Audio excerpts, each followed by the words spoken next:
আমি যাকে পাগলের মতো ভালোবাসি, সে যদি আমাকে রাস্তার পাগল ভাবে তাতেও আমি খুশি। কিন্তু যার ভালোবাসা এতদিন পেয়েছি বলে বিশ্বাস করেছি, হঠাৎ তা যদি একদিন ভুল প্রমাণিত হয়, আমি দোষ দিব কারে? আমি নিজেই দোষী।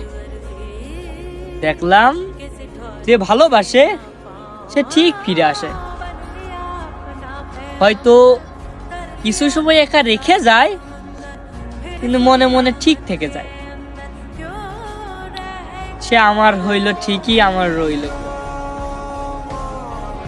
সে আমার চোখে চোখ রেখে বলে, তুমি আমাকে প্রেমিকা বলিও না। রবি ঠাকুর এই জন্যই বলেছেন যে এই ভাঙাচোরা মন নিয়ে তুমি প্রেমের উপন্যাস পড়িও না। আমি সংক্ষেপে একটা কথাই বলতে চাই, প্রচন্ড ঘৃণা করি।